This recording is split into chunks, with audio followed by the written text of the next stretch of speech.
This Paul George build is a menace on NBA 2K25. Now we can dunk the ball just like him, but we also gotta have the ability to make crazy mid-ranges like this.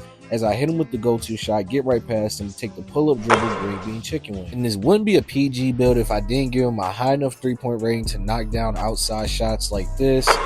But in today's video, I want to be showing you how to make my Paul George build in NBA 2K25. Now, before we get into the build, let me show y'all the animations that I'm actually using on this player. We actually have some of Paul George animations on because I like them a lot, and we have his go-to shot. And here I'm going to show y'all the jump shot that I'm actually using in this video. We got that Paul George base on. Y'all go ahead and try it out. Let me know what you think. But if y'all could do me a favor and like, comment, and subscribe, and turn on post notifications to the channel so you can be notified when I post. We is on that grind to 30k subs. And can we also try to get 100 likes on today's video? I would really appreciate it. Starting off with this build, we're going to go small forward. For the height, we're going to go all the way up to 6'8". And then for the weight, we're going to leave it at 218 pounds. And for the wingspan, we're going to put it at a 6'10 wingspan.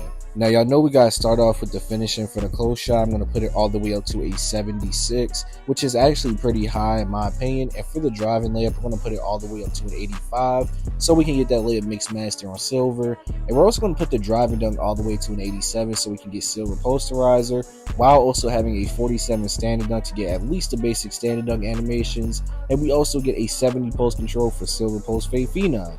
Now, moving on to the shooting, for the mid-range, we're going to put it to a 91. I'm thinking about making this build with cap breakers in mind, so I put 2 cap breakers on my mid-range, and you can get that Hall of Fame set shot specialist. For the three-point rating, I did go with an 80, which is actually pretty solid in my opinion. It's going to be able to help you knock down those open shots, and we're also going to get an 82 free throw. Moving on to the playmaking, for the pass accuracy, we're going to put it to a 71, which is high enough to get silver diamond, which you can +1 and get it on gold. For the ball handle, we're going to put it all the way up to an 85, which you can use one of your cap breakers and get that to an 86 for silver ankle assassin, while also getting that 75 speed with ball. Now, moving on to the defense, for the interior, I did go with a 65, which is not really that high at all, but can make it work for the most part. For the perimeter defense, we're going to put it all the way up to an 87, so we can get off-ball pass on Hall of Fame, and we also get all the perimeter badges on silver. Now, moving on to the steal, we're going to put it to an 85 for gold interceptor and that silver glove. Now, for the block, we're only going to put it up to a 45. We're not blocking anybody on this build, respectfully, but it is what it is. The offensive rebound, we're going to put it to a 70 so we can get box out beast on silver, and we're going to get ourselves a 60 defensive rebound just so we can have that stat. Now, moving on to the physicals, for the speed, we're going to put it to an 80. For the agility, we're going to put it all the way up to an 80 as well. And for the strength, we're going to max it all the way out to a 73, so that way we can get strong handle on gold, which having the ability to possibly put it on Hall of Fame. And we also get a 75 vertical. Now, here's all the stats. Let me know what y'all think in the comment section. And here's all the takeovers that we get as well. We get a lot of defensive takeovers, and we even get mixtape on this build. Now, I'm about to show y'all the shades that we get. We get Jimmy Butler, Paul George himself, and Grant Hill. Me personally, these are some really decent shades. A lot of defensive shades right here, to be honest. And you have built yourself a 2-way 3-level shot creator. Now, I will agree, this is not the greatest build name, but it's what we're going to have to work with, because that is Paul George's game. He is a 2-way player, and he's a 3-level scorer, and he's a really good shot creator as well. So, hey, if you think about it, this is actually a really good build name for Paul George. Now, as you can see, we got gameplay for y'all. If you made it this far, type in the comment section PG-13. You know what I'm saying? Just to let me know that you made it this far in the video, because I got some gameplay for y'all. We was hooping, we was going crazy. We was just trying to get our buckets, because that's what Paul George is. He's a very good offensive player, and he's a smooth isolation player. But keep in mind, we are in the random rec, and I was playing with my boy Sprague and Carter for a little bit, but before that, I was in the random rec trying my hardest not to rage, because, bro, nobody was trying to give me the ball, man. I was wide open multiple times. These rec randoms is something serious, I'm not gonna lie. But look, right here, I got the ball, take my time. Lonzo's trying to set me a paper-thin screen. I get right to the paint and take this contested layup and make it with ease. Now, here's what you can do. You can use one of your +1s and get layup mix master on gold. If you feel like his layup is too low, you can get that badge on gold, and that way you can make more acrobatic layups.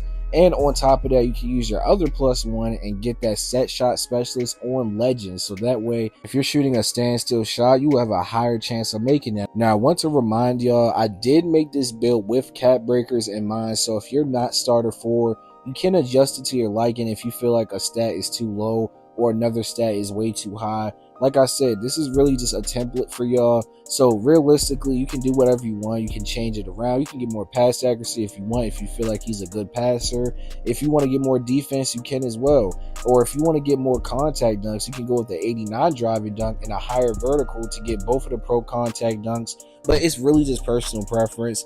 I wasn't really trying to make this build a very explosive Paul George build. And what I mean by that is give him a very high driving dunk, all that good stuff, because he is a good dunker and he was getting a lot of contact dunks when he was playing for the Pacers and for OKC. Those teams, that's where he was really thriving at. So at the end of the day, these build videos is like templates, so really you could just change it around however you want. But as you can see in the gameplay, we're dunking that ball, we're getting on that rim, we're playing the transition right, and I'm wide open in the corner. Y'all know what cut that is, green bean chicken wing. Listen, we got that Paul George base, which is not bad, but I wouldn't recommend it, me personally. It's not a bad jump shot. If I had to give a percentage, it's really like 50% good, 50% bad.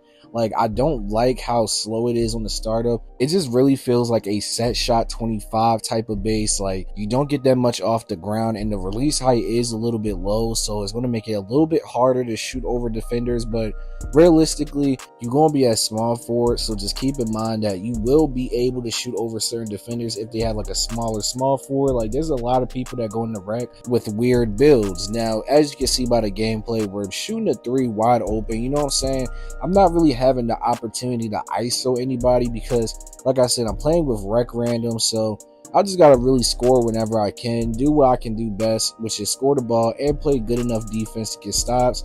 But realistically, random rec, they're not going to let you ISO. It's always going to be that one guy that just runs up to you and sets you a random screen, gets you double teamed, and then you either lose the ball or you have to pass it. And it's just insane how people will complain after that. Like, bro, come on, man. I literally had a game where I had a 6'3" small forward on me, and they just would not let me cook them up at all. But as you can see, we get the steal, take the pull-up jumper. Y'all know what cut that is, green bean chicken wing. This play right here, I got the ball. I'm actually trying to ISO, but I'm getting the screen. I get right past him and go to the paint and dunk it down with ease. This play right here, we're actually on defense. I'm trying to get a blitz, like trying to take the ball from him on his hip because he's playing very weird. He's not really dribbling or anything. He's just walking around the court, and I was able to get the steal. This play, we're on offense. I kind of wiggle around a little bit. I go to the left, come back to the top of the key, and I shoot a pull-up three, and I just green it right over him. But this is the end of the video, and I just want to say that I appreciate all y'all for tuning in. If you're new to the channel, why don't you like, comment, subscribe? We is on that grind of 30K subs. And check out my most recent videos that's going to be popping up on the screen right here. And hey, man, I'm out.